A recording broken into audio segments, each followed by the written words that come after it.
saluyot or jute plant. They are planted in a raised bed against the house.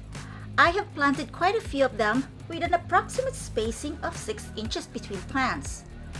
Did you know that its leaves are rich in vitamins A and C? They are also rich in fiber and low in calories. The stems are used to make twine, rope, and burlap.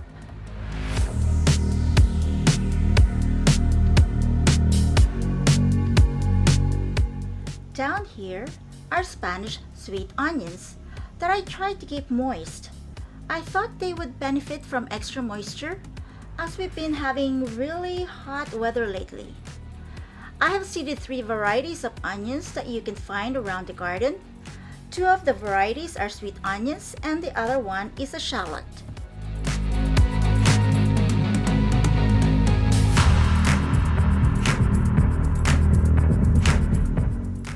Over here are ginger plants that are not doing well. This area is hotter than other parts of the garden because the windows and stucco reflect heat from the sun. That's why their leaves are scorched, but I can see some new growth. Just ignore the weed that's growing beside it.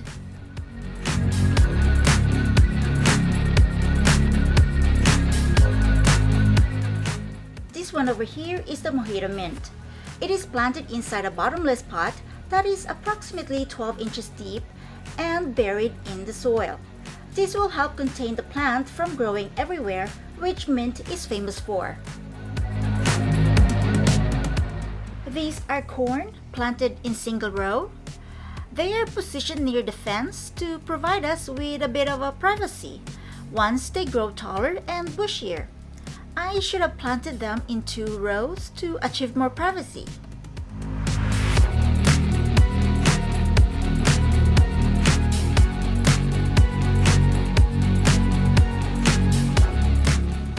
This is what I call the annex area of the vegetable garden.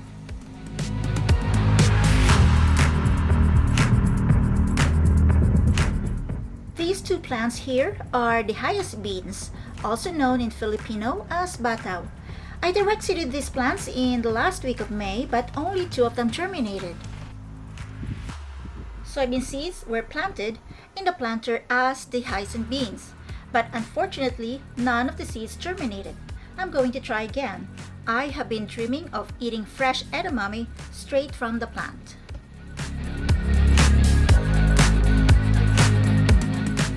Next are pole beans called carminat. They take 62 days to mature or start producing beans, but it seems like they are not growing as fast as they should. Maybe due to the extreme heat? In the same planter as the pole beans, I planted bush bean seeds, but only 2 out of 4 of them grew. That round item in the middle of the planter serves as a reminder that there is another seed planted right beside the pole beans that hasn't sprouted yet.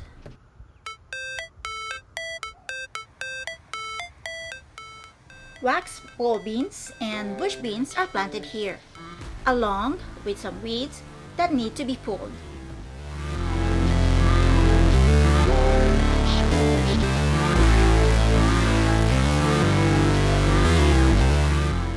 Here, we have scarlet runner pole beans, also known as mole pole beans. I also planted more bush beans, but none of them sprouted here. You may have noticed by now that I have quite a few beans planted. That's because beans are one of my favorite vegetables. They are easy to cook and very versatile. They can complement almost any kind of dish. There are 2 melon plants here, along with the soybeans that did not germinate.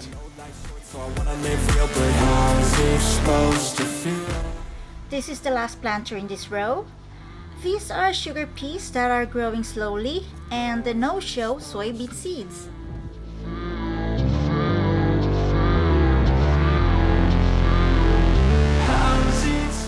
I'll take you now to the main vegetable garden.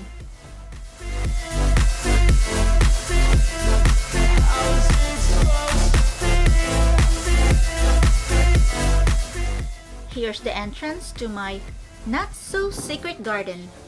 They wanna say my name, but they holding back. They wanna say they hate, but they know it's cap. I ain't play no games, I just do that's fact. And I don't feel no shame, it's a mood you lack. I go crazy. On both sides of the pathway, there are more onions. As I mentioned earlier, onions are planted almost everywhere. Got visions in my head, like memories after death. To the right of the entrance are 3 varieties of cucumber plants. Up every breath, I'd rather lead than be led. I'll fill the seeds as I spread with every word. To the left are yard beans or sitaw, which are growing fast.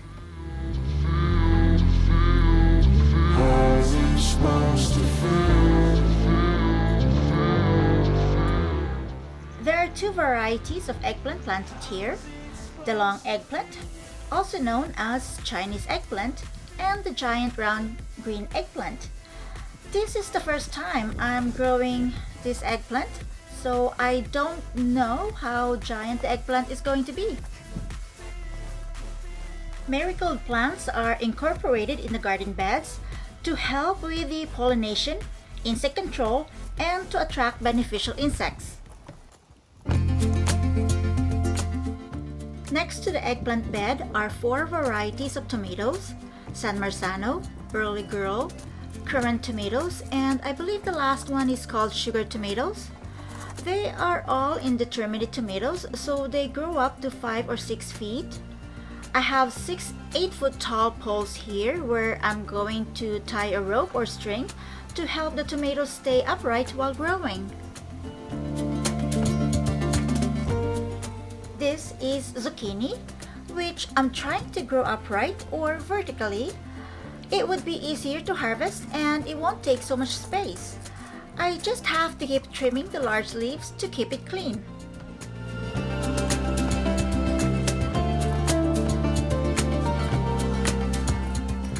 Sharing the bed with the zucchini is the kombucha squash, which has started flowering, but I haven't seen any female flowers yet.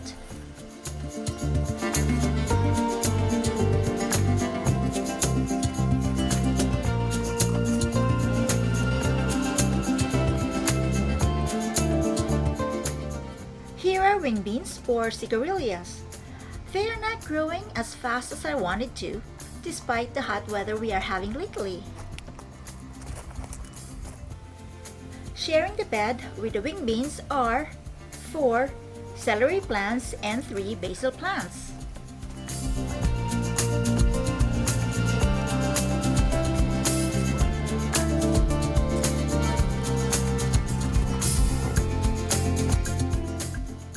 These are sweet red bell pepper,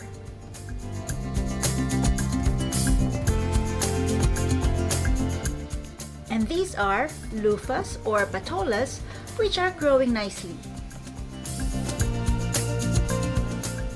I see a female flower bud here. I hope it gets pollinated.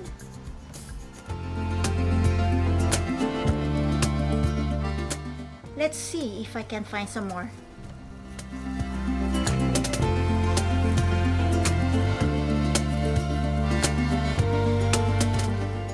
Nope, it's just that one.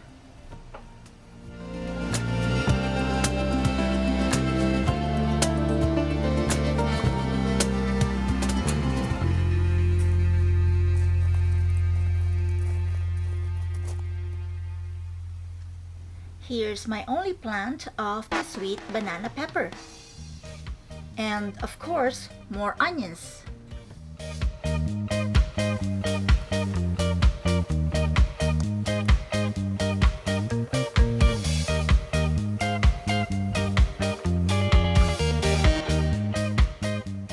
In these 2 planters are bitter melon plants or ampalaya. They are sharing their planter with the sweet potato plant or kamote.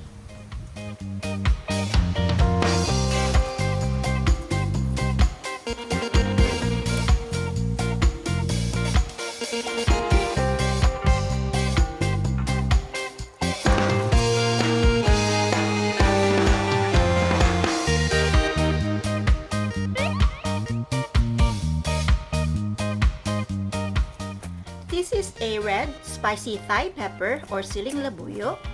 There are 4 Thai pepper plants in total.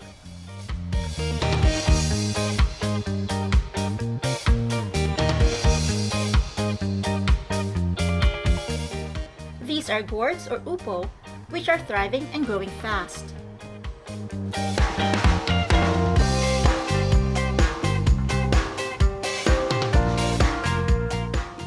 What I have here are 2 plants each of curly leaf parsley and cilantro, which are already flowering.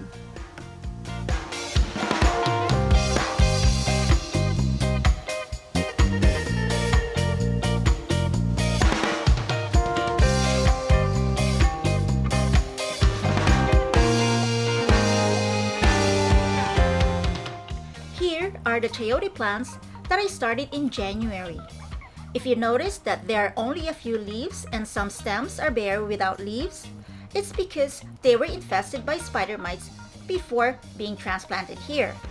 They were sprayed with insecticide before the transfer, and all the badly infested leaves were removed. On the bright side, I can see some new growth.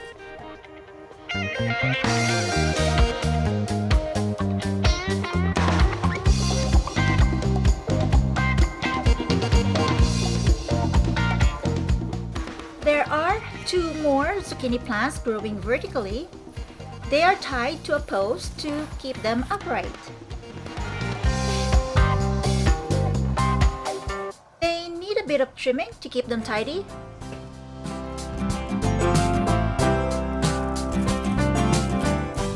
Next to the zucchini, there are spaghetti squash plants. One of them has a female flower, but I haven't seen a male flower yet for pollination.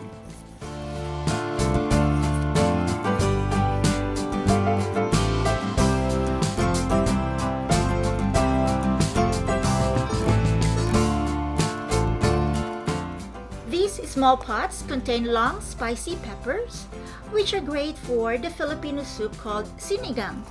Sinigang is a sour and sometimes spicy soup made with either beef or pork, and it is filled with various kinds of vegetables.